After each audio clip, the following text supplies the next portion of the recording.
Assalamualaikum warahmatullahi wabarakatuh. Perkenalkan, nama saya Nanik Nofta Aziska, NPM F0E0190007. Baiklah, di sini saya akan menjelaskan tentang titrasi redoks. Yang pertama yang perlu kita siapkan yaitu larutan KMNO4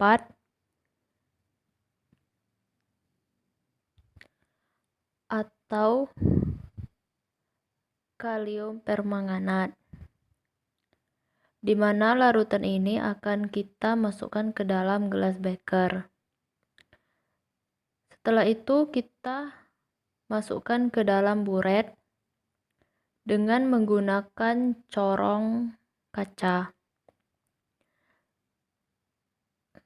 Larutan ini dimasukkan sampai tanda batas pada buret atau sampai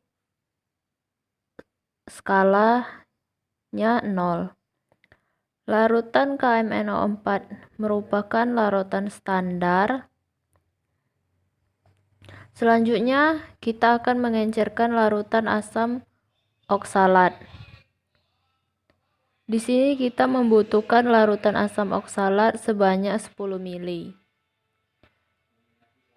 Larutan ini kemudian dipepet dengan menggunakan pipet volum. Kemudian larutan kita masukkan ke labu ukur ukuran 100 ml. Kemudian kita encerkan larutan ini menggunakan aquades sampai tanda batas. Di sini tidak boleh kurang atau melebihi sampai tanda batas. Jika kurang dan kita takut larutannya kelebihan, maka kita bisa menggunakan pipet tetes agar tidak kelebihan. Dan kemudian jika larutannya kelebihan, maka kita harus membuat ulang lagi larutan ini. Selanjutnya labu ukur kita tutup dan kocok labu ukur agar tercampur dengan merata atau homogen. Larutan asam oksalat merupakan larutan standar, di mana sudah diketahui konsentrasinya. Selanjutnya, tuang larutan ke dalam gelas beker, kemudian pipet asam oksalat sebanyak 10 ml, kemudian masukkan ke dalam Erlenmeyer. Setelah itu, larutan kita encerkan dengan menambahkan 10 ml aquades. Selain aquades, kita juga bisa menambahkan asam sulfat sebanyak 2 ml. Setelah itu kita panaskan. Tujuan dipanaskan ini untuk mempercepat reaksi, di mana kita panaskan sampai terjadi penguapan atau sampai pada suhu 70 derajat sampai 80 derajat. Setelah itu kita akan melakukan titrasi. Pada saat melakukan titrasi, kita tidak perlu menambahkan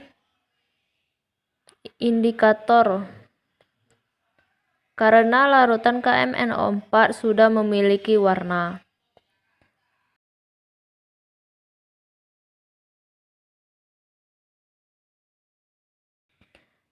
Ketika larutan sudah mendekati titik ekivalen, maka penambahan larutan KMNO4 dilakukan secara hati-hati agar larutan tidak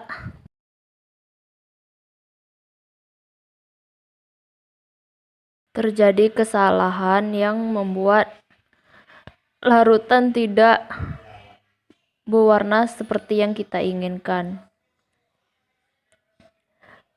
Saat sudah mencapai titik akhir titrasi ini, larutan ditandai dengan perubahan warna yang terjadi secara konstan. Titrasi ini menunjukkan titik akhir titrasi Setelah itu, catat pengurangan KMNO4, kemudian lakukan titrasi ini sebanyak 2 kali. Baiklah, itu saja penjelasan dari saya akhiri. Wassalamualaikum warahmatullahi wabarakatuh.